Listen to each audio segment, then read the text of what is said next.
Welcome into ATL Day Ones with Jarvis and Tenitra. Coming up on today's show, I think Arthur Smith is starting to finally see it our way. And the Hawks may be cold, especially in the fourth quarter of games. But you know what's still hot? That conversation about what's going on in and around State Farm Arena. And whether or not you agree or disagree with Prime leaving, there's a bigger issue here. We'll talk about all that next, right here on ATL Day Ones. Let's go. This is ATL Day Ones, part of Locked On Sports Atlanta. And it starts now.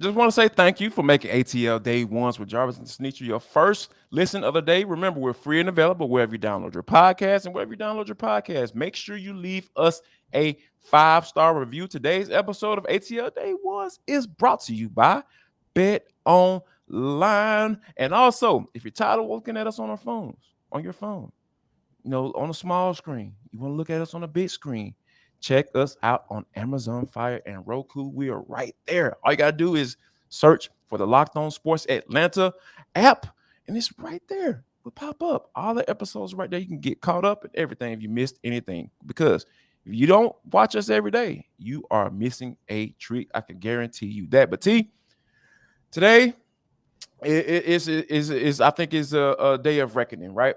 Because when we've talked about had conversations coming into training camp and coming into the season, and after Marcus Mariota has had bad games, which was seem be pretty frequent, and people even got tired of us talking about Marcus Mariota not being the starting quarterback and putting Desmond Ridder in the game. Now we have found out that Arthur Smith might be in the same boat as we are, because I think that, he's been adamant about Marcus Mariota being the starting quarterback. And I think that when you look at the head coach and standing by his guy, you don't expect anything different, right? But I think that when you hear this little quote right here, I thought it just stood out to me, and I thought it was really, really interesting. He said, the decision at quarterback will be based on, quote, what's going to be best for this team short-term and long-term. You know what that means, T? I think that Arthur Smith, the head coach, is saying, you know what?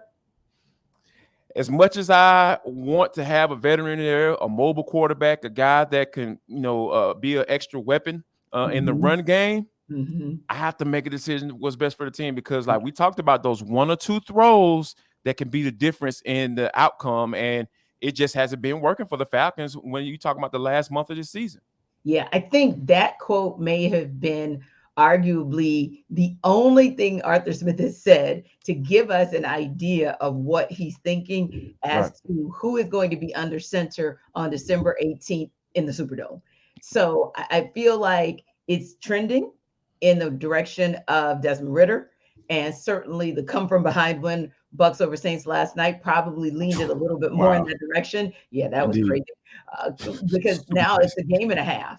And where do you see the opportunity in your last four games versus the last four games for the Bucks to win the division, which is your only path into the postseason? So if that's not really essentially on the table, then you might want to check out Ridder. That's really the long-term evaluation. And then the short-term evaluation may be, well, if you're saying I got a shot, let's think about it. Your defense for the last couple of weeks have held teams to 20 or less, and you couldn't beat them. Yeah, the defense that everybody has talked about, the defense that has taken so much flack throughout this season. And I think that now, don't get me wrong, like teams have been running the football like crazy on them. However, they have been able to get some stops and hold those teams to field goals, and they held Pittsburgh Steelers to a lot of field goals. Yeah. It was a kicking frenzy right there at Mercedes-Benz Stadium on Sunday. So I think that you have to reward them in some manner. And then when you have guys throwing their hands up in the air after being overthrown by Marcus Mariota, and Drake London talking about getting the ball more leading up to that matchup against the Pittsburgh Steelers, I think some of those things are things that you have to pay attention to as a head coach, because at the end of the day, Marcus Mariota is a really nice guy.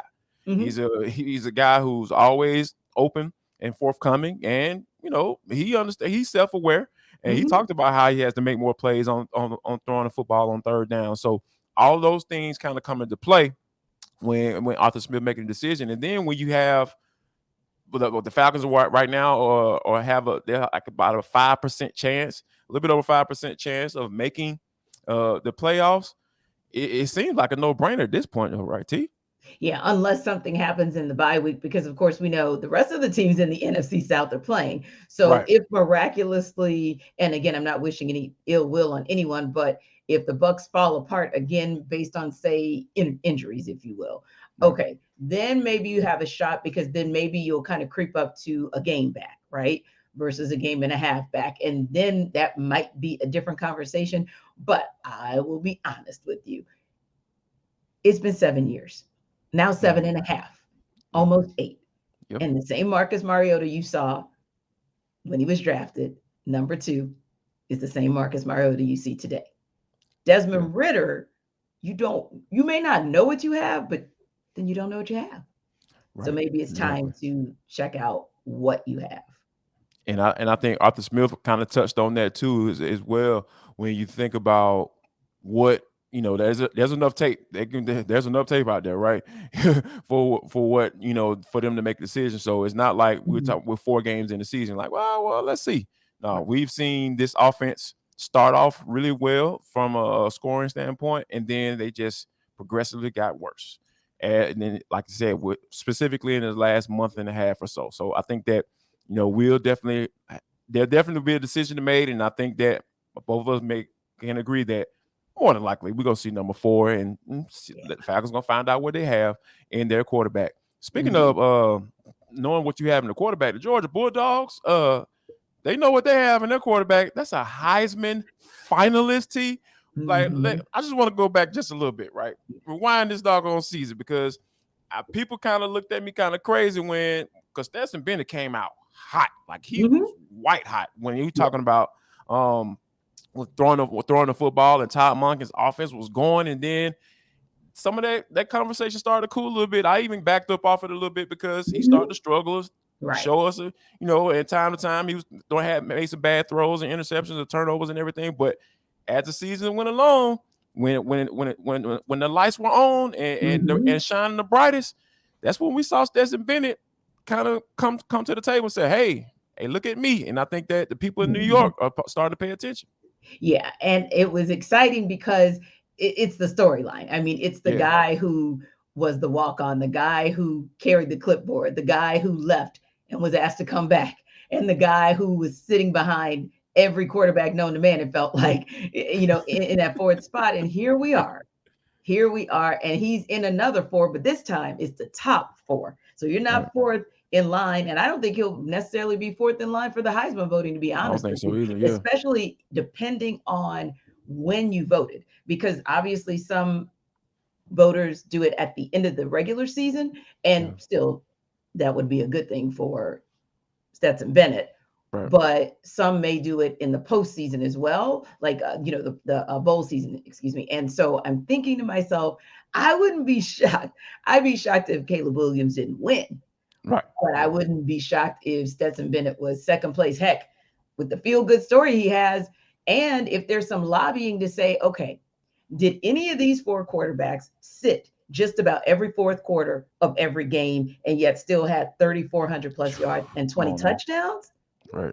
I mean, that's probably why he won the Burleson Award last night, too, given to the quarterback in the country, or really any player in the country who was a walk-on and, rises to this level of success. So that's awesome. But yeah, I dare you to look at everybody's stats across 3 quarters and see how they stack up. And that's how he might sneak in and shock the world and win the Heisman Trophy. And look, he shocked us at every turn. I mean, the goalpost keeps moving. Oh, well, he's just a walk-on. Okay. He gets, into that 4th spot. Then he gets 3rd, 2nd, and then, he's the 1st quarterback. He's doing it. And they've got that world beater defense from last year. Okay, they've got a good defense this year, but so it's always something. Oh, now he's got great receivers and great tight ends. You still have to throw to him. We know that from what we see with the Falcons. You still have to deliver, and I believe Bennet has done an amazing job of doing just that. That's why they call him the mailman. And I think that, and shout out to the coaching staff too, right? Because what they see, they had to not believe, they had to unsee what they saw in him, right? Because Yes. in order for him to be the starting quarterback and come into this season saying, hey, Mhm. you don't have to worry about anything. You're the starting quarterback. And I think that was kind of my downfall when looking at Stetson Bennet. I was kind of looking at what he couldn't do instead of what he could do. Yeah. And Todd Monken and Kirby Smart said, you know what? You might not be the greatest quarterback, but we can work with what you got. Like, Yeah. and I think that's what you have to credit to the coaching staff and also Mhm. Stetson Bennett as well, because they had the resilience to continue to fight and say, hey, you know what? I belong. He's proved that. And if he wins the Heisman, man, kudos to him. Like, you talking about being a rock star, T. Yes. Oh my goodness. in the city of Athens, I would never move away from Right. Athens if I'm Well, Stetson I think Bennett. in the Like, state of Georgia, to be honest with you, right, you might even extend that to the southeast with wherever the dogs are. Like, I think if right. you in a place in South Carolina, but it happens to be owned by a Georgia graduate or somebody from Georgia, you might Yes, get that meal for free for life too. So we shall see. we definitely shall see. If you're trying to see about getting some money, how about this? You need to go to betonline.net because it is the fastest and easiest way to check in on all your betting needs. Find all your favorite sports and events at the #1 online source for odds, lines, and games. I'm looking you dead in your eye because you need to understand and listen to me right now. Because guess what? I was checking out the website, team, and I was looking through some things, and we're gonna talk about Prime a little bit later on. My guy Deion Sanders, if for those you don't know how I Mhm. refer to him as on this show, the betting line on that game is what? Jack State is favored by 16 and a half. The over-under is 56. You probably don't even know who they're playing because of for reasons that we're going to discuss a little bit later on. NC Central, they had a good season this year, so they will be playing in the Celebration Bowl. So you trying to bet some money on some HBCU football, win you some little change, go to betonline.net because it continues to be the top online source for all your sports wagering information from live in-game betting, scores, and podcasts. You guys come to us each and every day for all your ATL sports information. So if you're trying to figure out which way you're going to make some money, what the spread is on the game, what the over-under is, go to BetOnline today or use your mobile device to learn more about the action happening today because BetOnline is where the game starts. Well, we don't really know if you would say the game started on the court for the Hawks or if the game What? started in the press conference at practice for the Hawks at the Emory Complex on Monday. It started But though. it started and it continues even to today. So, of course, Trae Young met with the media after Monday's practice. And it's interesting because you kind of saw like a minute by minute, play by play situation from some of our local beat reporters saying, haven't seen Trae yet at practice. Haven't seen Trae yet. There's Trae. And so finally, DeJounte Murray, he meets with the press and basically says, no snitch. And then Trae Mhm. Young comes out and he has to meet with the press. And then there's a heated exchange because one reporter had the gutsy call to WSB. Zach Klein had the guts to actually ask the question and ask the question and ask the question. Yeah, and that's the thing. Like, I don't have an issue. First of all, I don't even know why we have to say this, but I don't have an issue with the question because it makes sense, right? Because Trae's response, and he continued to use this at talking about being a private matter. Like, Mm-hmm. you made it public when you didn't show up for the game, dude. Like, that's my thing, and I think that what we have to understand with Trae is I don't think we even having these conversations about little stories leaking out or the Mm-hmm. rift between he and Nick McMillan if he was playing better. Yep. If And that's Trae was playing better, we right. wouldn't even be talking about this, T. I Exactly. wholeheartedly believe that. Yeah, that would be definitely would be a part of it. Or if this team wasn't doing the things that they do in the fourth quarter, because it Lord. makes us look every time we see the breakdown in the fourth quarter, the question goes back to chemistry. The Right. question goes back to what's going on in the locker room and who is all into Nate McMillan's philosophy versus who's not. So that was, one of my questions like, hey, at the end of the day, you even look at the leadership piece of it, right? Yeah. So who steps up once again in the game last night, other than, missing the 2 free throws in the last 31 seconds, but it was DeJounte Murray. And again, no offense, but when you look at the stat line, who beat you? The other point guard. So it's very difficult when Shai Gilgeous-Alexander is out here scoring 22 points of his 35 points in the second Lord. half and out here getting, 6 rebounds and assists and steals. And his stat line looks like that. And we know Trae's stat line was 1 of 7 from 3, 6 of 19 from the field, 4 turnovers. That's very difficult to overlook when that's been what's more consistent for us than not with him this entire season. And then just kind of looking at the way the team played, it was just disjointed. It just, as the game wore on, let me say it that way, it was just disjointed. And that goes back to the question of, you can't tell me some of this wasn't kind of lingering a little bit, even Right. past Trae's statement in the morning, Nate's statement in the afternoon, because at the end of the day, Nate kind of addressed it head on and took accountability for it. Trae kind of skirted the issue, and it felt like, okay, you're the leader. You kind of got to take accountability and rally the troops and say, you know what, my bad. I could have handled it this way. And then you move forward. But I just wonder, can you really move forward because of the way it was handled? And was that off-putting? Yeah, and that's the thing, right? Because when you think about, the whole leadership piece, like it's a lot that comes with that. Yes. I think that when you have a guy like Trae who's been told he's great all his life, like let's just keep it the book, let's keep it funky, right? Like that's the type of lifestyle that he's lived, and I think that when you come up against a guy who has, I ain't gonna say he has more credibility than you, but Nate got respect around the league. You know what I mean? You talking about a guy who coached 1,500 games, like as a player. First of all, yes, as a player first, and I think, and then also as a coach as well. So, and I think that was one of the things that came into play when it came to Lloyd Pierce, because Lloyd didn't necessarily play. He didn't play in the NBA. He played at Santa Barbara College and kind of bounced around, whatever. But, and I think that's why Trae was able to kind of move him on up out of there. And I think, like, right now, though, let's go back to the issue at hand when Lloyd Pierce was the head coach. What was the issue? Fourth quarter, they couldn't hold on to leads. And you telling me that Nate was able to come in, fix it, and then make a run to the Eastern Conference Finals. Now you're saying that Nate can't fix it, or he doesn't know how to fix it now?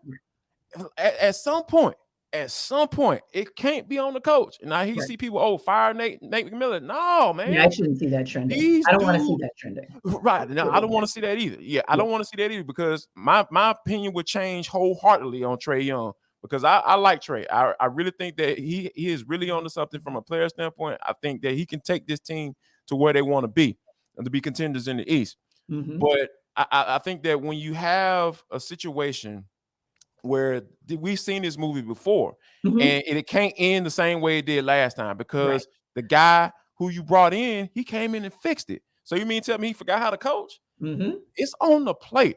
Trae, you got to get it, because this team will take on who you are, running from accountability, not being able to show up in the fourth quarter when you need to, and not answering the question when you say, hey, just keep it funky. Like Nate and I had a discussion about it. We're good now, and I'm just looking to move on.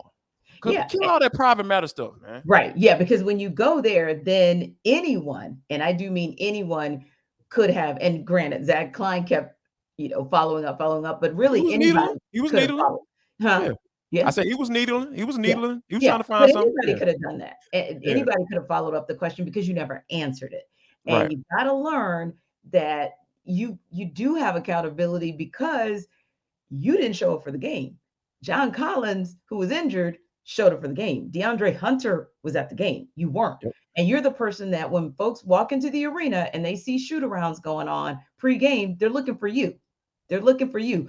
And even if they don't see you on the court, they're looking on the sidelines to see where you are, what you're doing. Are you already dressed in street clothes, which means you're not going to play? When they don't see you, that becomes a story. And I think the other piece there is this. It's going to be interesting to see how this plays out. And that was why I had a question about how this, two questions. Number one, does your best player always have to be the leader of the team? And number two, there's an organizational question out there. But before we go there, I just want to remind you guys that we appreciate you for always stopping by ATL Day Ones first and foremost, but always make your second listen and your second stop Locked On Sports Today.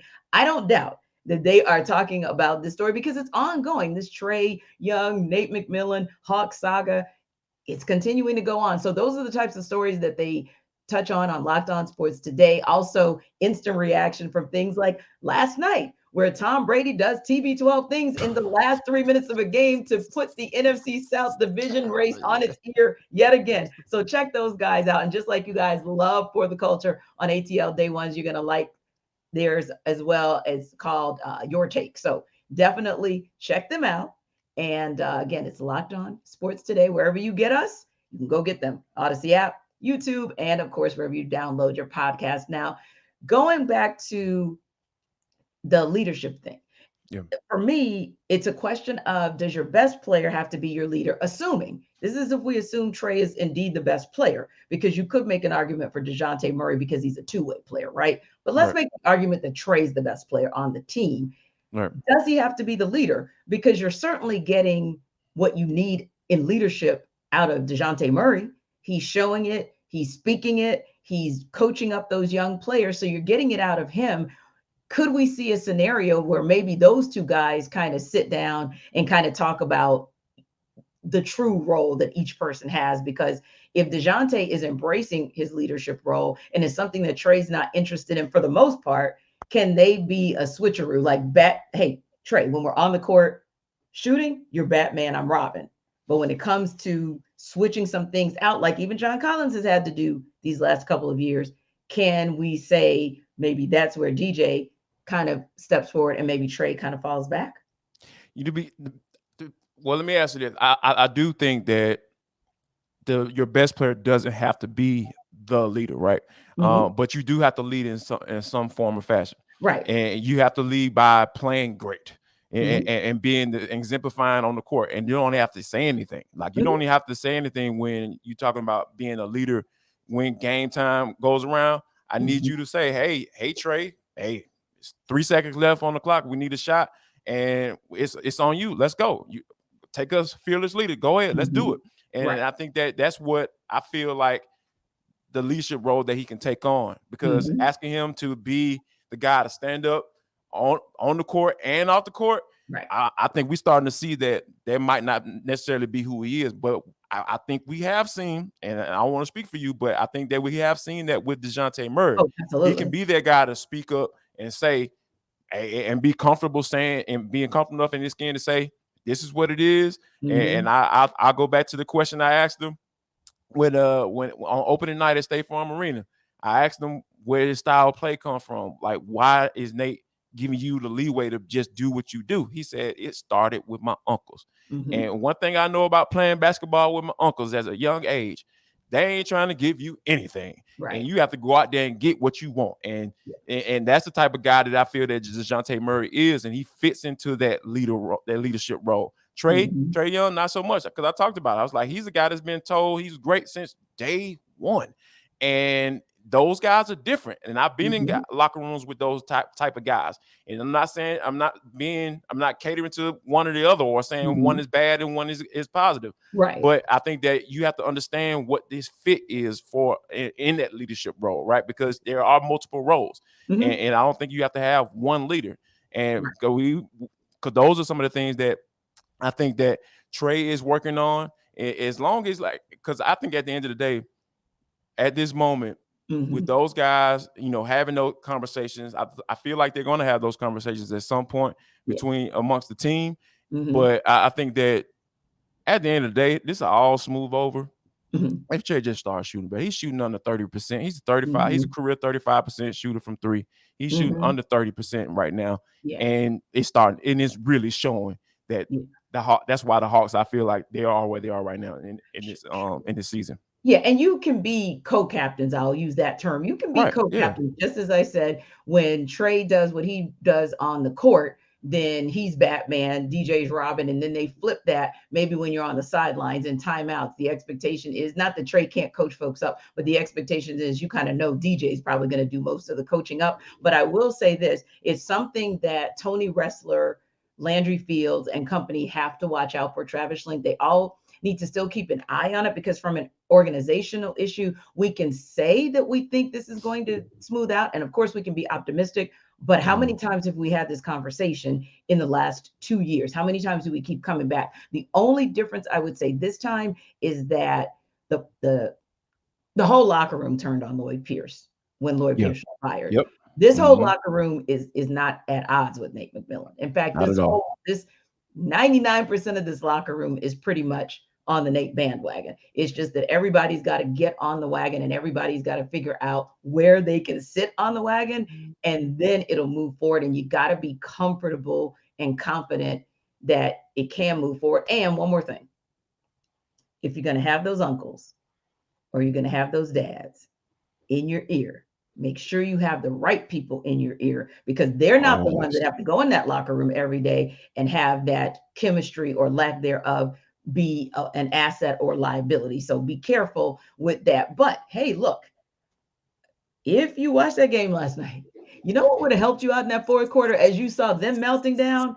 Getting yourself a Built Bar, because you know what? If you're like me, I needed a snack after a minute as well. And a Built Bar is at least a healthy snack for us, right? So if you are stressed out in the fourth quarter of a Hawks game, or you're stressed out like a second day in a row, guys, that I had traffic issues coming home, accident on top of accident, or you're looking at that calendar and you're saying, oh dear God, I only have 19 days to buy my Christmas gifts. Get yourself a Built Bar and everything will be okay, right? It's chocolate 100%. They're cool little puffs that you can eat, right? And 160 grams per bar and 15 grams of protein that are easily soluble. What that means is they're going to get in your system and they're going to give you all the help that you need to give you that extra push. So if you are interested, and you should be, go to built.com, use the Locked On 15 code, and you will get 15% off your first order. And because it is Christmas, why don't you go ahead and spread the wealth and make that one or two of your stocking stuffers? That's built.com. Locked On 15 is your code on your first order to get your 15% off. Locked On Sports Atlanta family, listen up. If you want to get in contact with the show, hit up atlday1s@gmail.com. I promise you, one of us will respond. It might be me, because T on me studying y'all sometimes. Right. She got like 7 jobs, so she's a little busy. So I might have a little time to kind of figure it out when the babies are asleep. So yeah, if you want to get in contact with the show, ATL Day Ones with Jarvis and Tenitra, atlday1s@gmail.com. And I promise you, you will get a response. But this is For the Culture. It is intersection between sports, entertainment, and the culture, and sometimes whatever the hell we want to talk about, because that's how we get down on the show. Today is definitely no different, because I think there was one interesting aspect that I felt like we didn't get a chance to speak on yesterday, was not necessarily whether or not we agree or whether or not Prime should have left. Right? We've been plenty of discussions about that, but I think the main thing or the overarching thing that we have to take a look at is how this will affect HBCUs going forward. And I think that's the thing we have to look at, because when we look at the program, let's look at the programs, right? Jackson State, back-to-back SWAC championship, going for the Black College National Championship, playing in the Super Bowl, the Celebration Bowl, in a week or so from now, and versus Colorado, 1-11. They've had one winning season since 2005, and the last few coaches that they've had, they fired. The only guy who hadn't been fired was, oddly enough, Mel Tucker, a black man who got on up out of there and went for greener pastures as well. So I think that's the thing that we kind of have to be cognizant of, instead of whether or not we agree or disagree with whether or not Prime left. Yeah, I would agree as well. I don't think any of us ever should have fooled ourselves that he was going to stay at Jackson State forever and ever, amen. And nor should he, because hey, if I get a promotion opportunity, trust and believe, I'm going to look at it, and if it's right, because hey, sis don't like working 17 jobs. So if the promotion opportunity is right, I'm taking it as well. And that's all he did. And that's what coaches do. Like your whole goal is to keep building. And hey, would we love to keep him in the ranks of HBCU land? Sure. But if there's a better opportunity for him, why not go ahead and pursue it? And Colorado certainly is not the greatest job in the world, but again, I feel like that's a stepping stone for him for where he can go.